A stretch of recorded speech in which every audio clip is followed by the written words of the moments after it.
తిరుమల ఈ లడ్డు మీద జరిగిన ఈ కల్తీ ఈ డిబేట్కి సంబంధించి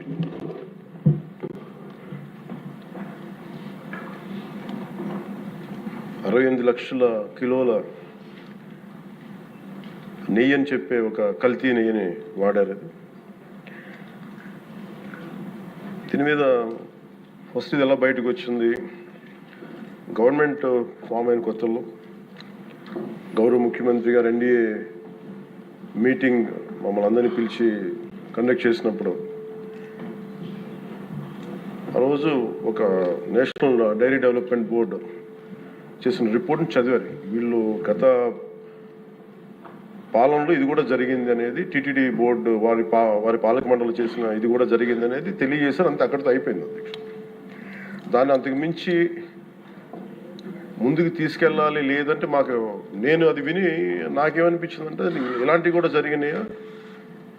ఎందుకంటే ఆల్రెడీ గతంలో తిరుమలకి పైకంత వెళ్ళినప్పుడు కొంత స్థానికంగా కొంత ఉన్న చెప్పింది, తిరుమలలో చెప్పింది ఇవన్నీ కోరిలేట్ చేసుకొని కొంత ఆ ప్రసాదం కూడా క్వాలిటీ లేదని ఎలా చేశారు ఏంటో అనుకున్నాం. కానీ ఒక గబుక్కుని ఒకళ్ళ బ్లేమ్ చేయడం అనేది చాలా ఆలోచించి మాట్లాడతాం. ముఖ్యంగా పబ్లిక్ లైఫ్లో ఉన్నాం కానీ బాధ్యతగా ఉన్నాయి మా పొజిషన్లో. అలాంటిది అసలు ఈ నెయ్యిలో కల్తీ జరగలేదు ఇవన్నీ వాళ్ళు మాట్లాడుతుంటే దాని మీద చాలా కంప్లీట్ వివరణ ఇవ్వాల్సిన అవసరం ఉంది అనిపించింది అధ్యక్ష. ముఖ్యంగా గత ప్రభుత్వ పాలనలో ఉన్నప్పుడు ఎక్కడా కూడా దేవాలయాల మీద దాడులు జరిగినా ఇంకోటి జరిగినా ఎక్కడా కూడా మేము దోషుల్ని పట్టుకోండి అని చెప్తా వచ్చాం తప్ప ఎక్కడా కూడా మీరు చేయించారని కానీ మీరు ఉన్నారని కానీ ఎక్కడ ఎందుకంటే తక్కువ అలా కూర్చోబెట్టి ఎలా పడితే అలా మాట్లాడటానికి బాధ్యత ఉంటాం కాబట్టి అలా మాట్లాడలేము.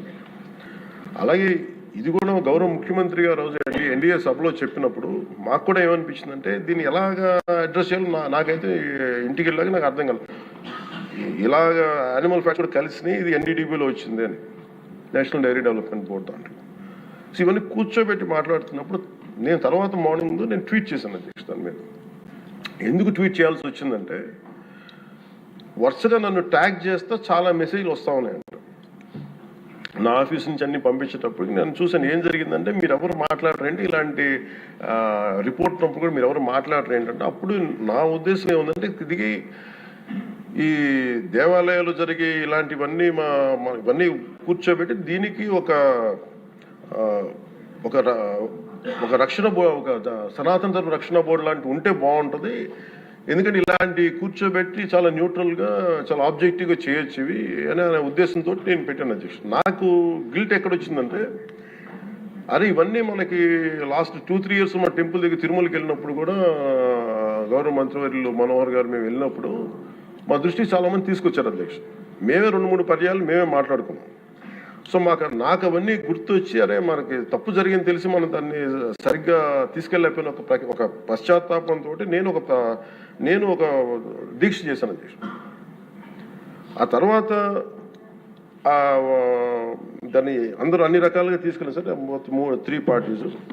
అలాగే మాకు తర్వాత మొన్న గౌరవ ముఖ్యమంత్రి గారు మనకి కేశవ్ గారు మా క్యాబినెట్లో కూర్చున్నప్పుడు మా దృష్టికి తీసుకొచ్చింది అసలు ఈ నెయ్యే లేదనేది చాలా స్పష్టంగా తెలియదు. మాకేమనిపించిందంటే ఏదైనా సరే innovation is very important in life. Innovation లేకపోతే ఈ పాటికి ఒక్కొక్కరు ఒకలా ఇన్నోవేట్ చేస్తారు. బట్ ఈ పర్టికులర్ ఈ గత ప్రభుత్వంలో ఉన్న వ్యక్తులు వీళ్ళు అరాచకంలో ఇన్నోవేషన్ చేశారు. వీళ్ళు కల్తీలు కూడా అంటే మామూలుగా ఒక నెయ్యి కావాలంటే పాలలో నుంచే కాకుండా రసాయనాల నుంచి కూడా తీయచ్చు, మిగతా వాటి నుంచి కూడా తీయచ్చు అని చేసి చూపించారు.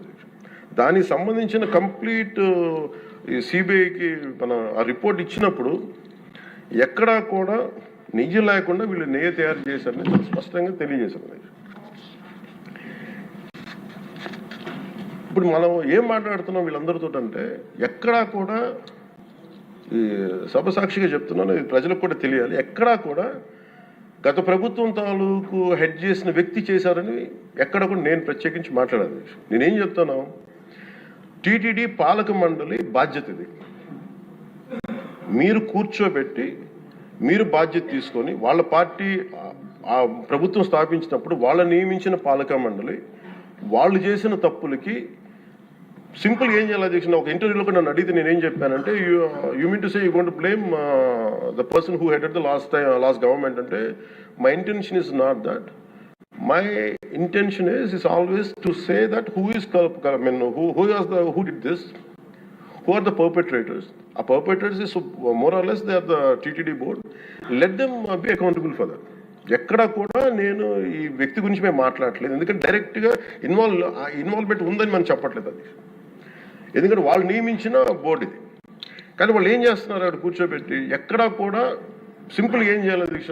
నిజంగా నేనేం చెప్పాను ఆ ఇంటర్వ్యూలో కూడా, ఆయనే తప్పు, నాకు సంబంధం లేదు, మేము పలానా టీటీడీ బోర్డు చేసింది ఇది, ఆ టీటీడీ బోర్డు మీద మీరు నిష్పక్షపాతంగా ఒక కమిటీ వేయండి, ఆ దోషులు శిక్ష పడేలా చేయండి, వాట్ ఎవర్ దాని అవుట్కమ్ ఏముంటుందో దాన్ని బయట పెట్టండి, ఇంత సింపుల్గా తేల్చేయచ్చు. వాళ్ళు వెనకెందుకు వేసుకొస్తున్నారు నాకు ఈ రోజుకి నాకు అర్థం కాదు. ఈ రోజుకి వెనకేసుకు రావాల్సిన అవసరం లేదు. వెరీ క్లియర్ కట్ రిపోర్ట్ ఇచ్చింది. ఇందులో కంప్లీట్గా అసలు నెయ్యి లేకుండా వీళ్ళు నెయ్యి తయారు చేశారు కనుక, రసాయనాలతోటి పామాయిల్ తోటి వీటన్నిటితో బేస్ చేసుకొని నెయ్యి లేకుండా నెయ్యి తయారు చేశారు. It's very clear cut, it's evident. ఇప్పుడు ఎందుకు ఇంత డిస్కషన్ అవుతుంది అధ్యక్ష? మనందరం కూర్చోబెట్టి ఇంత సభా సమయాన్ని ప్రజలకు ఇవ్వాల్సింది కేవలం తిరుపతి లడ్డు గురించి ఎందుకు మాట్లాడాల్సి వస్తుందంటే, వాళ్ళు నిజంగా కనుక ఉప్పేసుకుని ఉంటే కల్తీ జరిగింది, దానికి తగ్గ లా ఏం కోర్స్ యాక్షన్ ఏం తీసుకోవాలో తీసేసుకుని అయిపోతుంటే, దానికి ఎవరైతే పర్పెట్రేటర్స్ ఉన్నారో వాళ్ళకి ఆ శిక్షగా వెళ్ళిపోతారు. అలా కాకుండా అసలు ఆ నెయ్యిలో కల్తీ లేదు, యానిమల్ ఫ్యాట్ లేదు, రిపోర్ట్ ఇచ్చిన తర్వాత ఇవన్నీ. అందుకని ఈ సభ ఈరోజు ఇంతమంది మాట్లాడాల్సి వస్తుంది అధ్యక్ష. మాకు ఏమనిపించిందంటే అధ్యక్ష, దీన్ని క్యాబినెట్ మీటింగ్లో మా దృష్టికి తీసుకొచ్చింది మీకు తెలియజేస్తున్నాను మీ ద్వారా ప్రజలకి. సిబిఐ నేతృత్వంలోని ఈ స్పెషల్ ఇన్వెస్టిగేషన్ టీం ఆ నెయ్యి తయారీకి 1 లీటర్ పాలు కూడా వినియోగించలేదని చెప్పి చాలా ఖచ్చితంగా తేల్చింది. ఆ పామాయిల్లో రసాయనాలు కలిపి తయారు చేసినట్టు చెప్పింది.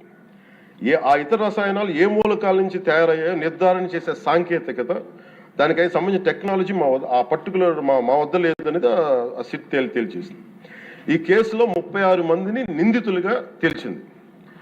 శ్రీవారి ప్రసాదాన్ని అపవిత్రం చేసేందుకు ఒక ప్రణాళిక, ఒక ప్లాన్ ప్రకారం కుట్ర జరిగిందన్నట్టు సిట్ తెలియజేసింది. అలాగే దీనికి ముందు ఏం జరిగిందని చూస్తే, తమకి నచ్చిన సంస్థలకి నెయ్యి సరఫరా కాంట్రాక్టులు కట్టబెట్టేందుకు ఒక ప్రణాళిక ప్రకారం టెండర్ నిబంధనలు సవరించారు. నెయ్యి సరఫరాకి సంస్థకి ఉండాల్సిన కనీస వార్షిక టర్నోవర్ 250 కోట్ల నుంచి 150 కోట్లకు తగ్గించారు. రోజుకి 4 లక్షల లీటర్ల పాలు సేకరించాలన్న నిబంధనని తొలగించారు. డైరీ రంగంలో 3 ఏళ్ల అనుభవం ఉండాలన్న నియమాన్ని ఏడాది కుదించారు. రోజుకి 12 టన్నుల వెన్నెయ్య తేయాలన్న నిబంధనను కూడా 8 టన్నులుగా మార్చేశారు. అంటే ఒకరికి నెయ్యి కాంట్రాక్ట్ ఇవ్వాలంటే ఇన్ని నిబంధనల్ని తూట్లు పడిచారు.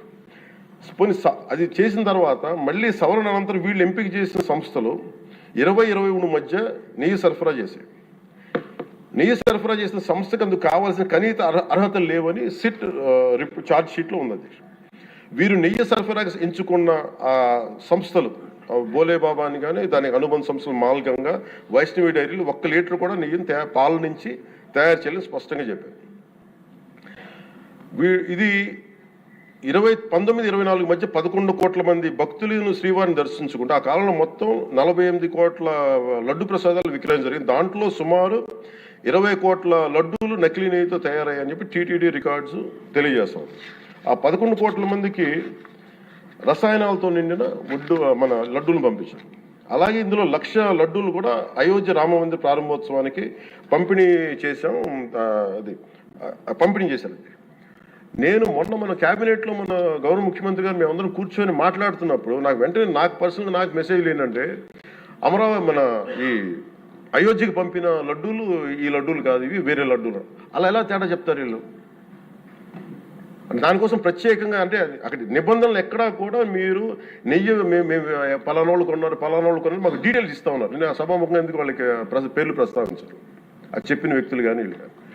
నేను అడిగింది ఏంటంటే, ఓకే మీకు దాని మీద ఆధారాలు ఏమున్నాయి, మీరు ఈ లాటే పంపించారు అయోధ్యకి అనేది మీకు ఏముంటాయి? ఎక్కడ ఏం లేదు, అన్ని గాల్లో మాట్లాడుతున్నారు వీళ్ళందరూ. ఇప్పుడు మేము అడుగుతుంది ఏంటంటే, దీనికి సంబంధించి కంప్లీట్ పాలకా మండలి బోర్డు టీటీడీ పాలక మండలి board they have to take responsibility. వాళ్ళని ఒక గత ప్రభుత్వాన్ని నడిపిన ఆ ముఖ్యుడైన వ్యక్తి వాళ్ళని వెనకేసుకొస్తున్నారంటే అందులో కూడా మీకు కూడా బాధ్యత తీసుకోవాల్సి వస్తుంది. అందుకని సభాముఖంగా మేము అందరికీ ఏం చెప్తున్నామంటే let the law take its own course. ఎవరైతే దోషులు ఉన్నారో వాళ్ళకి శిక్ష పడాల్సిందే. మా ఉద్దేశం ఒకటే అధ్యక్ష, ప్రాబ్లం ఎక్కడ ఉంది అంటే ఇందులో మనందరం కూడా ఇందాక మన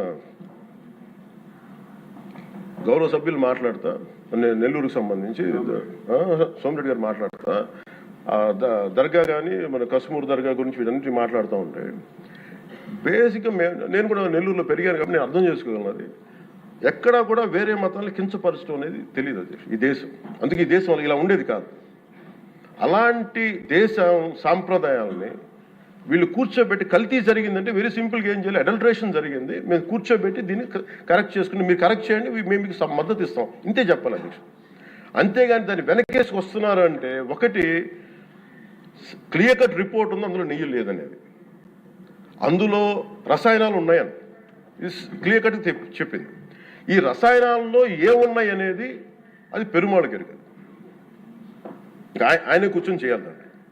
ఒక రిపోర్ట్ ఏమో మాకు ఎన్డీడీబీ రిపోర్ట్ ఏమో దాంట్లో ఖచ్చితంగా ఈ జంతువు సంబంధించిన అవశేషాలు ఉన్నాయి అనేది చాలా స్పష్టంగా చెప్పారు. అది ప్రాపర్ ఆథరైజ్డ్ బోర్డు. ఇప్పుడు వీళ్ళేమో కూర్చొని అది కూడా మాట్లాడలేదు. Very clear cut as on today special మన సిబిఐ ఇచ్చిన మన ఛార్జ్ షీట్ ప్రకారం ఆ నెయ్యి కాదు, ఇది పామాయిల్తో పాటు రసాయనాలు కలిపింది. దీన్ని కూర్చోబెట్టి వాళ్ళు ఇంత మాట్లాడుతున్నారంటే ఇది ఖచ్చితంగా ప్రజల మధ్యకి వెళ్ళాలి. దీని నుంచి లబ్ధి పొందేది ఏం లేదు ఇక్కడ. కానీ ఇది ఏంటంటే ఇది ధర్మానికి సంబంధించిన విషయం అధ్యక్ష. ఇదే ఇష్యూ కనుక, ఇదే సమస్య కనుక ఏ ఒక్క మతానికి జరుగుంటే హిందూ ధర్మానికి కాకుండా వెంకటేశ్వర స్వామి వారికి కాకుండా ఇంక ఎవరికి జరిగినా కానీ ఈ దేశం గగ్గులు అయిపోయింది, ప్రపంచం అంతా గగ్గులు పెట్టేసేవాడు. సమస్య ఏముందంటే ఇది ప్రతి ఒక్క హిందూ కూడా ఆలోచించాల్సింది. ఎందుకంటే ప్రతి హిందూకి బై నేచర్, మా ఇంట్లో కానీ ఎవరు ఇందాక మన సోమిరెడ్డి గారు చెప్పినట్టుగా మీరు దర్గాకి ఏదంతా చూస్తే మేము దర్గాలు కదా, చిన్నప్పుడు మేము స్కూల్లో ఉన్నప్పుడు రొట్టెలు పండుగ దర్గా మెట్లు వెళ్ళి మేము కూర్చోబెట్టి అక్కడ ఇర్రెస్పెక్ట్ హిందూస్ ఇది ముస్లిం ఫెయిత్ అనుకోకుండా వెళ్ళి కూర్చోబెట్టి అందరూ గౌరవించి దాన్ని ఈ రోజుకి వెళ్తారు హిందువులందరూ. సో ఈ దేశ మూల సంస్కృతి మన ఇస్లాంని గౌరవించేది, క్రిస్టియానిటీని గౌరవించేది, సకల మతాల్ని గౌరవించేది. అలాంటిది హిందూ ధర్మానికి సంబంధించిన 7 కొండల వాడు కలియుగ వెంకటేశ్వరుడు. కలియుగ వెంకటేశ్వరుడు దైవం అనడానికి చాలా క్లియర్ కట్ ఉంది అది. ఎందుకంటే కలియుగంలో జరిగింది ఆయనే, దీనికి ఆధార పురుషుడు, ఆయన మూల పురుషుడు. అలాంటి ఆయనకి పెట్టే ప్రసాదానికి ఇంత అపవిత్రం చేసిన తర్వాత వీళ్ళు ఏమి కూర్చొని దాన్ని తప్పు లేకుండా లేదన్నట్టుగా మాట్లాడుతుంటే వీళ్ళకి నాకు ఏం మాట్లాడాలో తెలియదు. దీనికి ఒక్కటి కూడా ప్రజలకు తెలియజేయాల్సింది ఏంటంటే దేశం ఇదే వేరే ఇస్లాంకి జరిగిన, క్రిస్టియానిటీకి జరిగిన, జీసస్ క్రైస్ట్కి జరిగిన, మహమ్మద్ ప్రవక్తకి జరిగిన, అల్లాకి జరిగిన ఇలా ఉండేది కదా అధ్యక్ష. వాళ్ళు ఆ రోజు మన కౌన్సిల్లో కూడా అలా పటాలు తీసుకొచ్చేవాళ్ళు వేరే ఏ దేవత అయితే. బికాజ్ ఇది హిందువులు కాబట్టి వీళ్ళ కులాలతో ముక్కలుగా అయిపోయి ఉంటారు కాబట్టి హిందువులు తమ మతాలను ఎడాపెడా వీళ్ళు జోకులు వేసుకోగలరు కాబట్టి దీనికి సీరియస్నెస్ లేదు అధ్యక్ష. Before blaming anybody else every Hindu has to take a responsibility for this, every Hindu. ఎందుకంటే మన ఇస్లాంని మనం ఎందుకంత కూర్చోబెట్టంత వాళ్ళు గౌరవించే విధానం చూస్తే నిజంగా మనం హిందూ ధర్మాన్ని పాటిస్తే మనం గౌరవించుకోలేమో అనిపిస్తుంది మనకి. అది మిగతా మతాలను చూసి నేర్చుకోవాలి అధ్యక్ష. వీళ్ళకి ఏముంది, వీళ్ళు ఇంత మాట్లాడుతున్నారు తిరుపతి లడ్డు మీద. నిజంగా వీళ్ళు కనుక మాట్లాడితే అదే వేరే మతం గురించి ఎందుకు మాట్లాడరంటే ఓట్లు పోతాయి అధ్యక్ష. హిందువుల ఓట్లు చాలా ఈజీగా ముక్కలు కులాలను చేసి పెట్టేసి పోతాయి. ఆ వెంకటేశ్వరం కాబట్టి శివుడు ఉంటాడు, శివుడు కాబట్టి అమ్మవారు ఉంటాడు, ఈజీ వాళ్ళకి. ఈ నైజం జనాల్లో మారినంత కాలం ఇలాంటివి జరుగుతూనే ఉంటుంది అధ్యక్ష. వీళ్ళు ఇలాగే మాట్లాడుతూనే ఉంటారు. ఇది లోపల నుంచి మనందరం కదలాలి,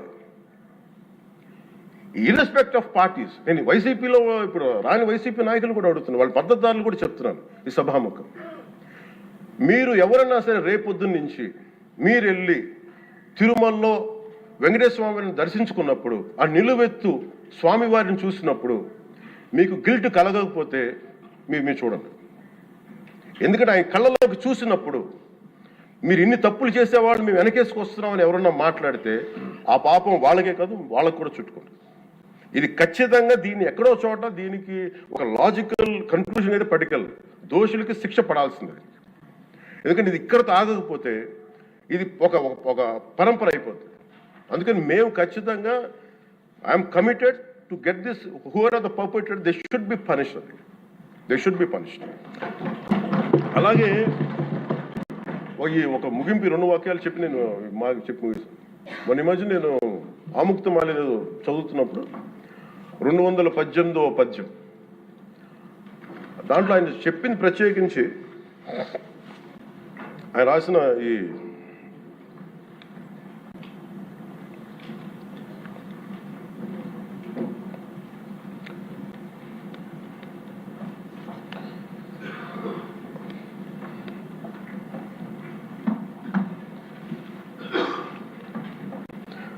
అంటే దేవాలయాల మీద డబ్బుల్ని ఎలా ఉండరు అంటే రాజుకి కర్తవ్యాన్ని ఉపదేశించే పద్యం. ఆయితికానికి ఇవ్వకు మమరాలయ ముఖ్యము, అతడు అర్థతృష్ణాయుతుడై నిజోర్వియగు నష్టికి ఆ ధనమును తరల్చి రాజు ఆయతనమునకు చేర్చు మరి అట్టిది ఆపత్యము కాన ఒంటిగాడే అధికారి కావలయ ఇంచుకు తిన్నను వాడే రూపురం. మనకు తెలిసిన మహా గొప్ప పరిపాలకులు కృష్ణదేవరాయలు రాసిన అముక్తమాల్యదలోనిది ఈ పద్యం. దేవుడి సేవలో ఎలాంటి వారిని నియమించాలో రాజుకు కర్తవ్యాన్ని ఉపదేశించే పద్యం. రాజు కోసం వసూలు చేసేవాడికి దేవాలయంపై అధికారం ఇవ్వద్దు. అలాంటి వాడు డబ్బు మీద ఆశతో రాజ్యానికి వసూళ్లలో నష్టం వచ్చినప్పుడల్లా దేవుడది ధనాన్ని తరలించి రాజు ఖజానాకు చేర్చేస్తూ ఉంటాడు. అలాంటిది తప్పుడు పని కాబట్టి ఎలాంటి మమకారాలు లేని ఒంటరి వాడే ఆలయానికి అధికారిగా ఉండాలి. ఒకవేళ వాడు దేవుడి సొత్తు తిన్నప్పటికీ ఆ పాపానికి వాడే నాశనం అవుతాడు. కానీ ఆ డబ్బు తెచ్చి రాజుకి చేర్చడం వల్ల ఆ రాజ్యమే నాశనం అవుతుంది అని చెప్తుంది అధ్యక్ష పద్యం. గత ప్రభుత్వ పరిపాలన కాలంలో జరిగిందంతా అచ్చంగా ఇలాగే జరిగింది. అంటే ఇది మనందరికీ కూడా చాలా లోతుగా ఆలోచించాలి. ఇది భగవంతుడికి సంబంధించిన అది. అంతమంది వెళ్ళి వాళ్ళ కర్మని అక్కడ వేస్తారు అధ్యక్ష డబ్బులుగా. ఆ కర్మని ఆ పుణ్యస్థలమే కాపాడాలి. భక్తులు తాలూకు నిత్య 7 కొండల వాడి నామస్మరణే కాపాడ తప్ప ప్రజలు చేసిన కర్మను ఎవరైతే భగవంతుడి సొమ్ముతో ఆడుకుంటారో, భగవంతుడి డబ్బును దోచేస్తారో తరాలు కూడా లేచిపోతాయి. చాలా జాగ్రత్తగా ఉండాలి. ఇది ఎంత మనం ఇది చాలా పుణ్యకార్యాలకు ఇవ్వాల్సింది. అందుకని వీళ్ళందరికీ కూడా ఇప్పటికైనా దీని కల్తీ జరిగింది వాళ్ళు ఒప్పుకుంటామని చెప్పి వాళ్ళు నిజానికి ఇంకా ఇబ్బంది లేకుండా ఇంకా మళ్ళీ దీని గురించి మీరు ఢిల్లీకి వెళ్ళి కోర్టులు వేసే కొద్దీ మీ పాపం పెరుగుద్దే తప్ప మీ నాశనం కొంచెం ఫాస్ట్ అవుద్ది తప్ప ఇదైతే తగ్గదు. అందుకని దయచేసి అందరం ఈ ఒక్కటి అధ్యక్ష ఇంకొక మరో మాట చెప్పి మీరు ఎక్కడో చోట ఈ దేశం హిందూ దేవతల మీద హిందూ ధర్మం మీద దాడి జరుగుతున్నప్పుడు irrespective of political parties, irrespective of what you are, where you are, which language you speak, ఏ భాష మీరు మాట్లాడతారు, మీరు ఏ కులస్తులో తెలియదు, కానీ హిందూ ధర్మాన్ని మటుకు దాడి జరుగుతున్నప్పుడల్లా ముక్త కంఠంతో ఏకాభిప్రాయంతో ఖండించకపోతే మటుకు ఇలాంటి పరంపర కొనసాగుతూనే ఉంటుందని తెలియజేసుకుంటూ సెలవు తీసుకుంటాం.